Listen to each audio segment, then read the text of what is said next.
And so when I talk to business leaders and they work with me, whether it's consulting or they hire me on site or whatever, I always say the first thing we're going to do is get rid of your mission and vision statements. And here's why, Adam. Your team can't recite them unless they're looking at them. Welcome to Start With a Win, where we unpack leadership, personal growth and development, and how to build a better business. Let's go. Coming to you from Area 15 Ventures and Start With a Win headquarters, it's Adam Contos with Start With a Win.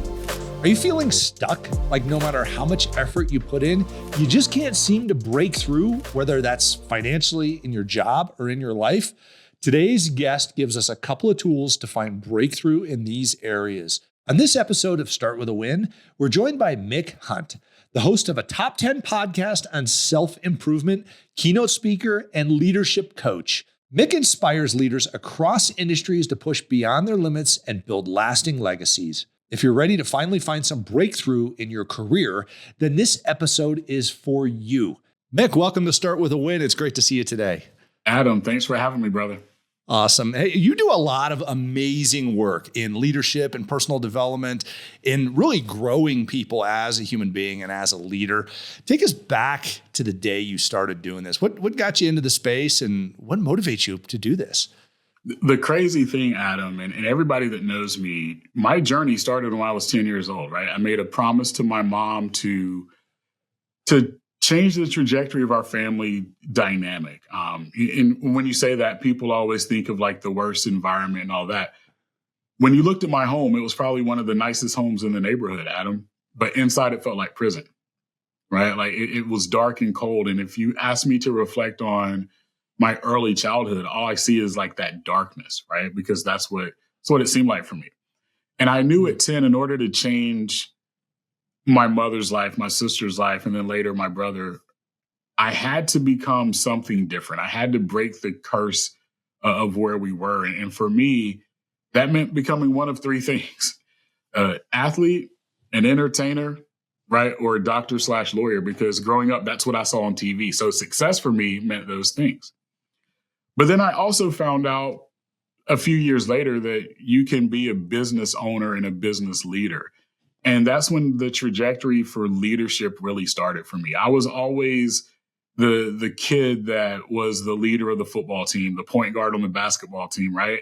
Like the natural leader. But what I realized is that leaders aren't born, right? It's a DNA. It's things that you work on that you continue to build and strive for. So for me, it started just understanding I had to do something to change lives. And in order to do that, I had to become a leader. I had to be the person that not just people looked up to or looked for, but could actually impact. And so for me, again, it started at 10 and it continues to evolve every day. Like I learn something new every day. I implement something different every day because leadership's a journey. Like I said, leaders aren't born, right? Like we know folks that are 6'8" that can't play basketball. So you can't tell me that 6'8" automatically makes you a basketball player, right? Like it's the things that you have to work on in your craft to become that. I like that. And, frankly, we work on our leadership every single day. I mean, you and I are working on our leadership right now, having this conversation. The people that are listening to this are working on their leadership, educating themselves about it. Reflecting back to your childhood, do you think a lot of people feel the same way about where they're at, maybe even right now as adults, where they're stuck in a place? Why is that? And what should they be thinking about to get out of it? Yeah, so I wholeheartedly think that people have that same reflection and or in that place now, because the world today and kind of always has been centered on instant gratification, right? Even more so now than forever or than ever. Instant gratification, right? Like I can post something on social media and I instantly get likes or I don't get likes, right? I instantly get comments or I don't get comments. But leadership isn't that. Leadership isn't instant gratification, right? Like, I mean, a lot of leaders work on a 3 to 5 year business plan. That's 3 to 5 years before you see the result of what you're starting today. And a lot of times, and I speak about this, Adam, a lot of times leadership is lonely. Right. And if you're in that place where you feel stuck, surround yourself with like-minded people because they're there. Just like I do, and I know you believe in this, the power of mentorship. If you're in that place today, seek mentors, seek people that have gone through what you've gone through and heed their advice, heed their wisdom. You know, I have several mentors because I work on different aspects of me as an individual and as a leader.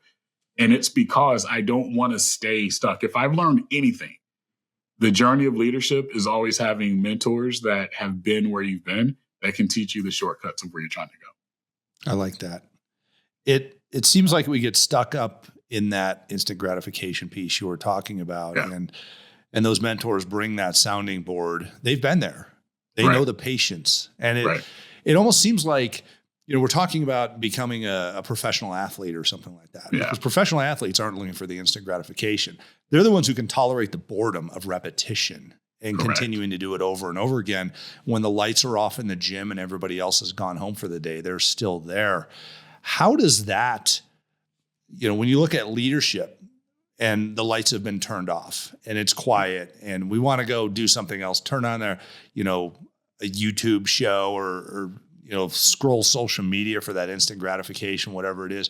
How do you break your mind away and think about, I need to be working on my growth instead of my gratification right now? Where do you develop that discipline from? It's the last word you just said, discipline. It's literally practicing that and putting in place the things that you are practicing, right? The monotony of growth is just that, man. Like, it's boring. It really is. Yeah. But the gratification of that is overwhelming, right? So the action is boring, but the gratification is overwhelming. So you've just got to be disciplined. I tell people, put it on your calendar. Right? Like get that notification of this is me time. This is growth time. Because for me personally, Adam, I don't know about you, but if it's not on my calendar, it doesn't happen. I don't care how great I am. I am disciplined to, I've got this time block to do something, then I'm going to do it. So for me, I literally, if you look at my calendar right now, every day, and I do this at night between 9 and 10 to 10:30 sometimes, it's self-growth time because I know that's when my wife is going to go lay down. And so I've been present with her, been present with my family. So 9 to 10, 10:30 is me time. And I use that time for self-growth every single day. But it's on my calendar to do it. And then it becomes habit. I love that. This reminds me of that Zig Ziglar quote. The pain of discipline weighs ounces. The pain of regret weighs tons. Yes. And we don't realize that regret pain until the discipline time is already passed. Right. So you can't get it back. Right. So it's fascinating when you take a look at life, when you take a look at how we lay out our days, just reflecting back on the week. And we're recording this on a Thursday.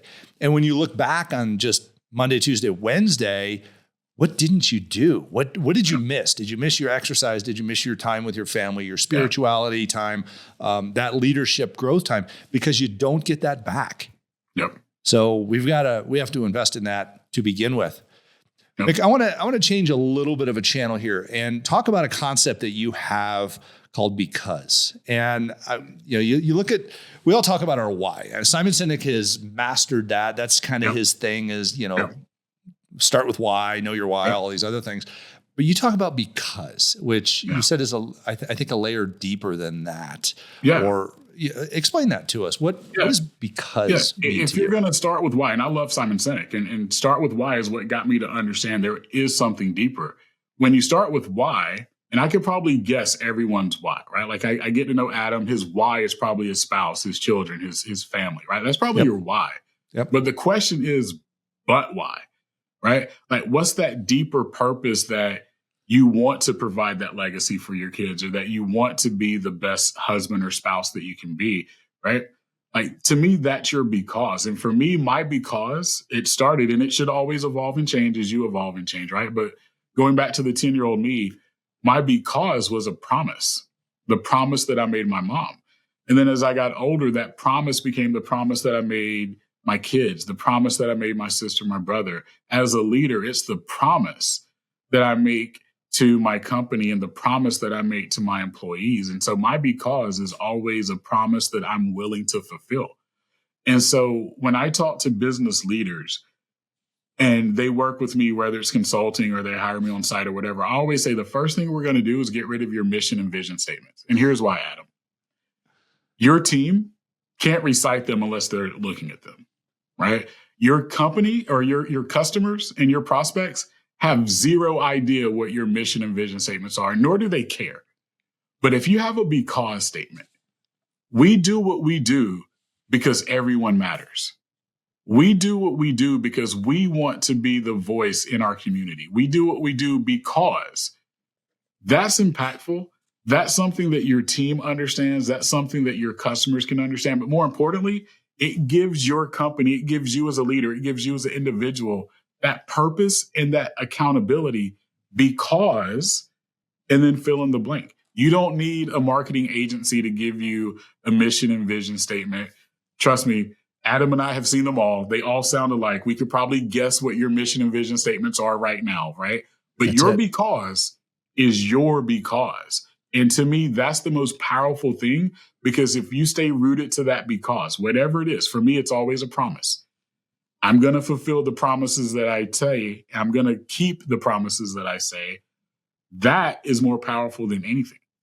I love that. It's interesting with, the mission and vision statements, because like when somebody's angry at your company, what's the first thing they do? They go to your webpage, they look for your mission and vision statement because they want to see if you violated it. Right. And that's the first lever. You said you were going to do this and you completely did not. Right. And, ultimately make it your because, make it your promise and stick with it, because you're right. When we make a promise, we make a social commitment to people. It's a social contract. Mission and vision statement, we really haven't made a social contract out of that. We've made just a statement on our website. So I love what you're saying here. Yeah. This is interesting. You mentioned the word accountability in leadership. Yeah. That's a big word. And a lot of people think accountability means judgment, but it's not when it comes to great leadership. What does accountability mean to you, and how should we as leaders be looking at accountability in order to grow ourselves and grow our businesses? Yeah, for me, accountability is simple. It's rooted in the word of I'm going to do what I set out to do, right? Like it's as simple as that. And I need that mantra. I need that commitment for myself and from others, right? And as leaders, I always flip it. I want my team to hold me accountable. And it's whatever I've asked of you, you need to hold me accountable for something that can make sure that I'm allowing you and giving you the space, the opportunity, and resources to do those things. And if I can't be held accountable, then I'm living a lie, right? And so accountability, a lot of leaders get it wrong. You want to hold your teams accountable. No, it should be the other way around. They should be holding you accountable to do those things. So accountability for me, Adam, again, it goes back to I'm doing what I said I was going to do, first and foremost. And then two, I'm allowing those that I lead the ability, the opportunity, and the resources to do the things that they need to do for the betterment of the company. And that's accountability. I love that. Mick, you've delivered a lot of positive growth aspects here. I want to kind of flip the script here, because I know you really kind of do a lot of flipping the script in your teachings and your philosophies. Let's talk about bad leadership for a minute. People struggle with good leadership. In fact, we have a huge leadership gap going on in society right now because we've had more management than leadership. And we've also had generations skipped because they have not been educated in leadership. There's been no really growth leadership going on within organizations. HR people, I hope you're listening to this, because training is not leadership development, okay? Training is checking the box. Leadership development is an all-the-time cultural aspect of your organization. So how do we take these people of today? Let's take Gen Z, for instance, or a lot of the younger millennials who say, I don't want to get into leadership because I have had nothing but bad leaders, and I don't want to be part of that. What's a bad leader to you? And how can we help these people get past that? And first of all, work for a bad leader in order to succeed that bad leader into turning that into something positive. Yeah. Ironically, Adam, that's a major part of a book that I'm writing right now. And it's, part of it is how to be a good leader when you've never had one, right? I love when that. You've never seen one. And so here's what bad leaders do that they don't realize that they're doing that's bad. They disguise delegation as empowerment, right? Like, I'm going to over delegate, but they call it empowerment, right? They disguise checklist as micromanagement, something you were just talking about, right? Like they disguise, we've got this process, these procedures. Now, what you're really doing is micromanagement. And I think the biggest gap that most leaders have today is not taking the awareness into emotional intelligence, right? Like, to me, the biggest gap that we have is emotional intelligence, because let's just face it, generations have changed. And I'm not saying that that's right, wrong, and different, but we buy differently now, right? We consume differently now. And so that means that we receive leadership differently as well, too. We communicate differently. And so for the leaders that are out there, you really have to have the emotional intelligence to connect with your team. Because here's the thing, the millennials and Gen Z, it's not about the paycheck anymore. It's about the purpose, right? Because today you can work from home, you can be an entrepreneur on the side, a solopreneur on the side, and get almost any amount of money that you want, right? Like, if you were to ask my kids what matters to them about employment, it's about the ability to have purpose and to be valued. That's what they care about. And I think leadership of the past was, hey, I want Adam to come here, and because we offer amazing benefits and an amazing retirement package, Adam's going to stay here for 30 years, right? Like, that's what we grew up on, Adam, right? Like, our parents were like, you go get a job and you stay there forever, right? Well, now it's all about, what social impact does this company have? What purpose do we have? How are we engaged in the community? And that's what people care about. So from a leadership perspective, you've got to be aware of all of that. You've got to have the emotional intelligence to connect. You've got to have the emotional intelligence to listen.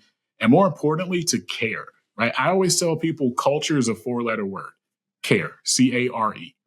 And that's nothing that you can say, it's your actions. And that's how you become the leader today. You just have to care. Wow. A lot to unpack there. And you are absolutely right. I read a statistic recently, and it was something like 61% of the younger generations. And I mean, the younger millennials and the Gen Z don't want a bigger paycheck. They want a better boss. Right. And it's fascinating. When you hear them talk about it, you say, what are you looking for? I'm looking for my dream job. And they're 23 to 25 looking for their dream job. First of all, they don't know what their dream job is. I think what they're truly looking for is their dream leader, somebody to follow into something that they can find a great deal of inspiration from. Agree. So it's really interesting. We have a lot of, to use the cliche words and things like that we hear coming out right now. You read them on Inc. and Forbes and Fast Company, all these different magazines, like the upskilling of leadership. Yeah. How about let's just make some leaders, folks? All day. Which it comes back to what Mick's talking about here, emotional intelligence. And Mick, just like you, I talk about emotional intelligence constantly, which I articulate to be awareness of self, awareness of others, and awareness of the business and how those tie together. So absolutely. A lot of great information here, Mick. I want to get into a little bit of legacy, because we don't just have a leadership gap. We have a succession gap. Yeah. We have a legacy gap in businesses where we're seeing the older generation start to fall off and I think truly over the next, call it couple, 2-3 years, we're going to see more of the older generations fall off in business, because I think, they'll find good maturity in their investments and their 401ks and things like that over the next few years. We're supposed to have a pretty decent run in the markets and with those investments for them. So guess what, folks? There's opportunity here. In fact, 2025 and 2026 are supposed to be massive upgrade years in leadership. You're going to see a lot of CEOs and CFOs and other C-suite operatives replaced, which is going to create an upward vacuum in businesses. How should we look at the legacy in our business and in our leadership in order to create future leaders? Yeah, I mean, to me, legacy is important. And I think there's 4 key components of the legacy that you're building, right? If you go back the history of all good leaders, I don't care the industry, I don't care the genre, I don't care the time in history. All leaders did 4 things, and they have these 4 things in common. The first one is they know more about their team than they know about themselves, right? So when you talk about legacy, it's your team, right? That's going to be the legacy that you're building. So you need to know more about your team members, and that's where emotional intelligence comes into play. Then they know about themselves. If I know how Adam thinks, right, I can put Adam in the right situations to succeed. And that's a part of legacy. Put the people that you're impacting in the right place to win, right? The second thing is always be present. Every great leader is present, right? They don't hide behind emails. They don't have the corner office and they sit there. They're present, right? They're felt all the time. And so when you talk about legacy, you can't have a legacy if people don't feel you, if people don't understand you. If you're not seen, you can't leave a legacy. The third thing, and this is important, is they speak less, but say more. Meaning, make your words matter. I right? love that. Adam, Yep. you remember the Gettysburg Address, right? Yep. That was only 272 words. Wow. But they were the most impactful 272 words at the time. So think about the legacy of that address, right? And so as a leader, right, you need to speak less but say more, because it's those words, it's those actions that are going to carry on in the future. And then the fourth thing that all good leaders do as it relates to legacy, and I'm going to give Angelo Dundee credit for this, Muhammad Ali's old trainer, they know when to move the stool. If you remember the rumble in the jungle, right? Yep. Frazier was gassed, was tired. Dundee made Ali stand up in the corner. He moved the stool. Don't sit down, right? Stand tall. And as leaders, we have to make our team members, or even if it's our children, stand tall. Give them the courage when they're about to give up, when they're tired, they're winded, they don't see the way.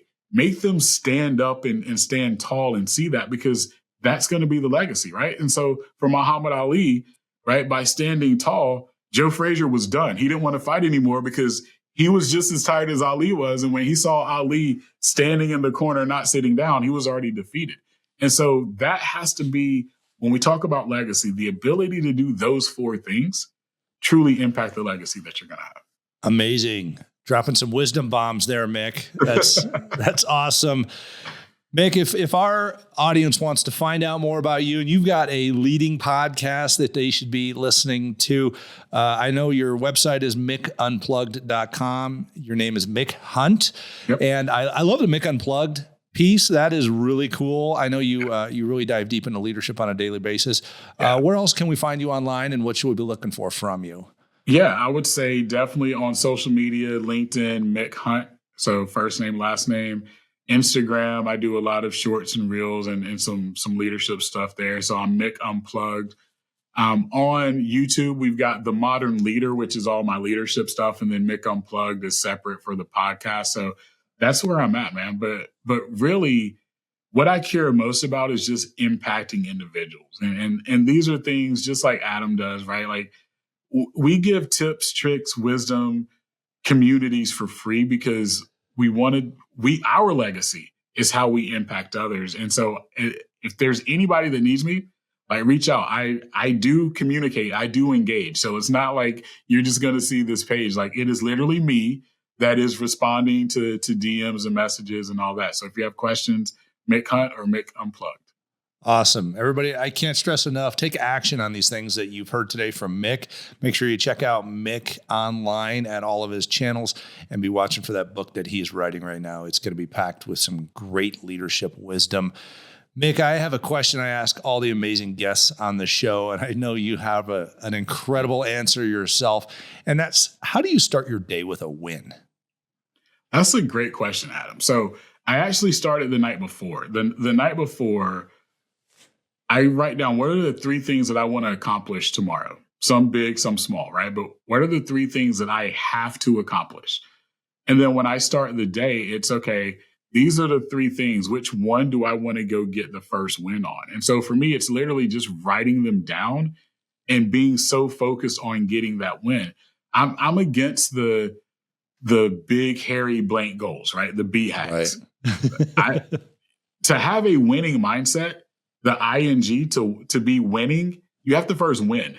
To be a winner, you have to win multiple times. So instead of having a big, hairy, blank goal, just give me one thing that I can win, because now I get in a winning mindset. And so for me, it's, what's that one thing? And it could be present with my wife today, right? Like, show her, not tell her, show her that I love her, right? Talk to and give advice to a person on my team that was struggling with something. Like, to me, those are wins. And I make sure that I have three that I'm trying to get every day. I love that. And you're turning those micro wins into macro wins. That's how we win, folks. Absolutely. Mick Hunt, amazing leadership coach, author, podcaster, and a great friend. Thank you so much for being on Start With a Win, and thanks for all that you do. It's great to see you today. Adam, thanks for having me, brother.